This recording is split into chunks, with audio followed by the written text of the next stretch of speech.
Chilling scenes here in the heart of Tel Aviv. 3 missiles launched by the Ansar Allah group in Yemen fell just minutes ago directly on the city. I am now, viewers, standing before one of the most violent moments I have experienced in my professional life. The destruction is unbelievable. The sound still rings in my ears, and the explosion, believe me, shook the ground beneath our feet. I confirm to you that the Israeli intelligence headquarters, Israel's primary security mind, was hit directly. Flames are consuming the building from all sides. Walls have collapsed and shattered glass covers the surrounding streets. There is a feeling of complete paralysis among the security forces. Soldiers are shouting, some running without clear direction, as if they cannot believe the strike reached here, to this fortified place in the heart of Tel Aviv. The matter did not stop at the security headquarters. Nearby skyscrapers were also hit.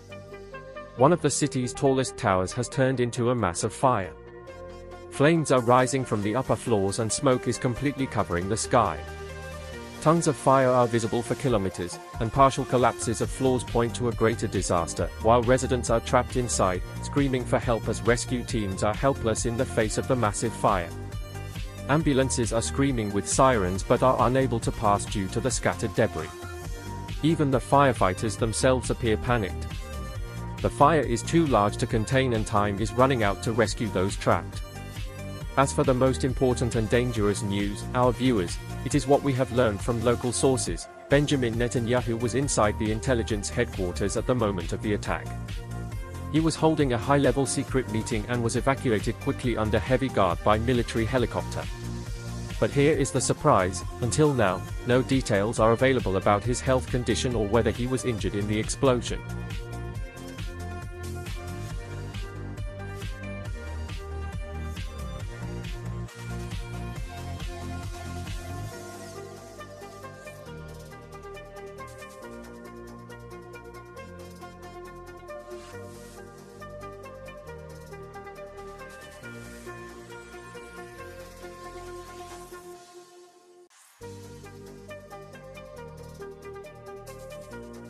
Mystery surrounds the fate of the Prime Minister, and the official silence is increasing suspicions and panic in the Israeli street. Tel Aviv is now a paralyzed city. Electricity is cut off from some neighborhoods, the communications network is intermittent, and hospitals are issuing urgent distress calls. The medical staff here just told me that they are facing hundreds of wounded at once, numbers that far exceed the capacity of hospitals. Politically and militarily, the strike is a real earthquake. For Yemeni missiles to strike at this depth, at this time, and specifically at the intelligence headquarters, this means a collapse in the security system that Israel has always boasted about. The faces of the military leaders who just appeared around the site reflect unprecedented shock. Eyes are tense, words are few, and chaos is clear. Viewers, this is Tel Aviv as we knew it, bustling city, but now it is a burned city, immersed in smoke and fire, groaning under the weight of Yemeni missiles.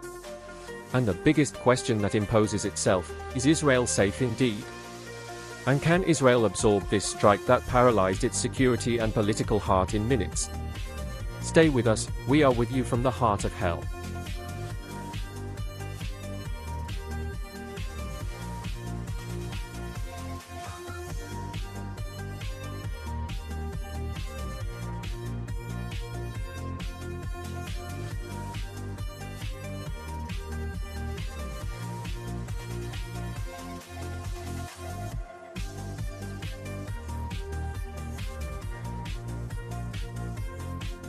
Let us now watch this scene that is happening for the first time, a complete swarm of Iranian Fatah missiles attacking Tel Aviv airport and burning 7 F-35 fighters and a military cargo plane at Tel Aviv airport loaded with tons of weapons. And now we pause with this breaking news. The Iranian army launches approximately 1,000 Qadr and Kibar missiles toward Tel Aviv, and Channel 12 Hebrew reveals the burning of the command room at the airport and the destruction of several radars. In an unprecedented military development within the True Promise 3 operations, the Iranian army announced this morning the launch of a large number of Fatah hypersonic missiles, targeting the largest Israeli air base. According to the Iranian military statement, the bombardment resulted in the destruction of 7 Israeli F-35 fighters that were stationed inside the base, in addition to the explosion of a huge cargo plane that was preparing to take off. The statement also confirmed that the strike completely destroyed the radar and air control systems inside the base, causing paralysis in military aviation movement in the region. Amid a state of maximum alert in the Israeli Air Force, the Islamic Revolutionary Guard Corps announced that it used the first generation of Fatah hypersonic missiles in the 11th wave of True Promise 3 operation, adding that its operation represents the beginning of the end of the legend of the Israeli Army's air defense. Air raid sirens sounded in the greater Tel Aviv area, including the cities of Tel Aviv, Ashdod, Rishon LeZion, and Netanyahu, and in the cities of Haifa and Jerusalem as a result of the Iranian missile barrage. The Israel Hayom newspaper indicated that at least 2 missiles fell in Jerusalem and the Sharon area near Tel Aviv.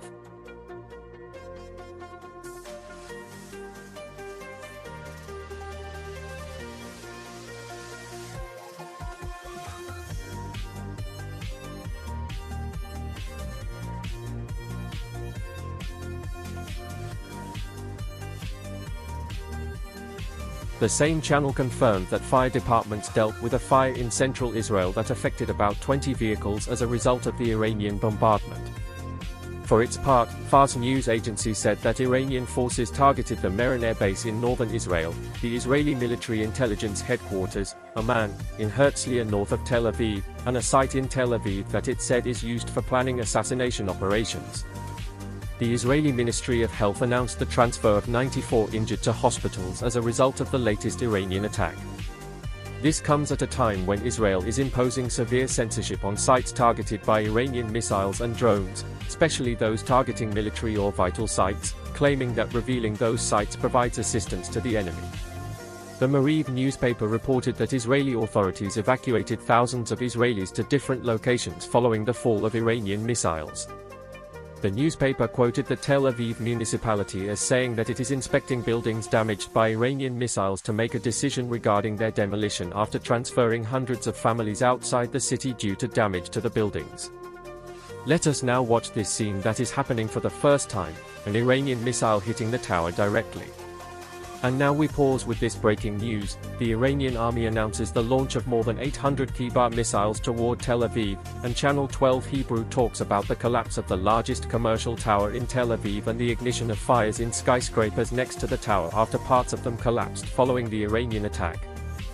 Hebrew media announced an Iranian missile bombardment that directly targeted the famous Azrieli Center Tower in central Tel Aviv, which is considered one of the most prominent economic and commercial landmarks in Israel.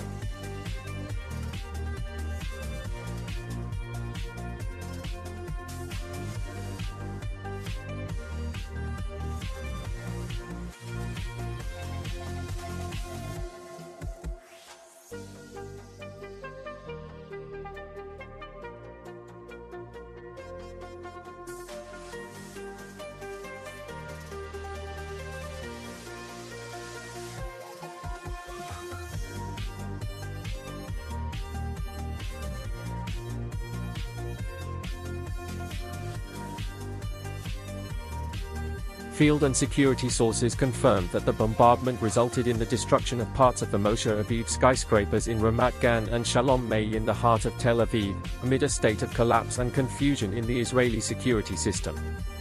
Images circulated on social media showed columns of smoke rising from the targeted towers, while ambulances and fire trucks were seen trying to evacuate the wounded amid widespread destruction that affected neighboring buildings. The Israeli army said that Iran launched a second wave of missiles toward Israel this evening. Some were intercepted in the skies of Tel Aviv and Haifa. Israeli media mentioned that a third Iranian missile attack is imminent. Israeli media said that about 30 missiles were launched toward Israel in the latest barrage. Israeli Channel 12 indicated that there are reports of missiles falling in several parts of the country. Israeli paramedics said that Iranian missiles fell in 3 locations in Haifa, causing injury to a number of Israelis and igniting a fire in one of the sites. A missile also fell in the vicinity of Haifa port and explosions were heard in the city. In Tel Aviv, Israeli army radio mentioned that a direct hit on a building was recorded east of Tel Aviv. Davar Akronot newspaper said that an Iranian missile fell directly on a building in northern Israel. The Israeli Fire and Rescue Authority said that direct hits on 2 residential buildings were recorded in the Coastal Brigade and another in a residential building in the Southern Brigade, and that a fire broke out in the Jerusalem Brigade and the Northern Brigade. Israeli paramedics said that 15 people were injured in the missile attack on Haifa, while the Israeli Broadcasting Corporation mentioned that 4 Israelis were injured in the city and 2 others in southern Israel.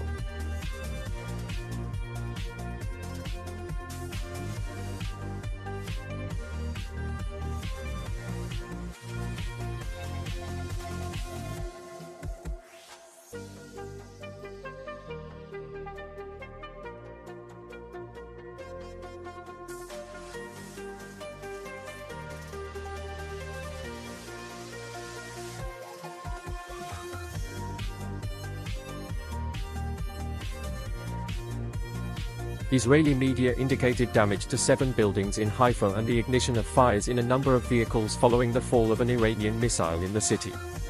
The Israel Hayom newspaper also said that rescue forces suspect the presence of trapped people in a building after a missile fell in the north of the country. The Israeli Home Front called on everyone to stay in shelters and fortified and protected rooms. Reuters quoted Iranian state television as saying that the Iranian armed forces advise Israelis to stay away from vital areas. A spokesman for the Iranian armed forces said that settlers should leave the occupied territories as they will not be habitable soon. We have a comprehensive target bank in the Zionist entity and we will target vital points. He added, we targeted some military headquarters, decision-making centers, and residences of Zionist leaders and scientists. We have a comprehensive target bank, and Israelis should not allow themselves to be used as human shields.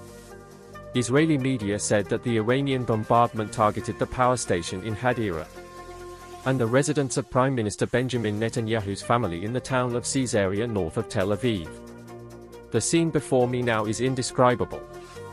Dense columns of black smoke are rising from the deck of the American aircraft carrier while tongues of flame are still consuming large parts of its bow. Just minutes ago, huge explosion sounds echoed on the horizon after the massive Iranian Kibar Shikan missiles fell in the vicinity of the carrier, then 2 of them hit the target directly. The vibration was so violent that we felt as if the sea itself split beneath our feet. One of the missiles hit the right side of the launch deck where fighter planes were stationed in a state of readiness.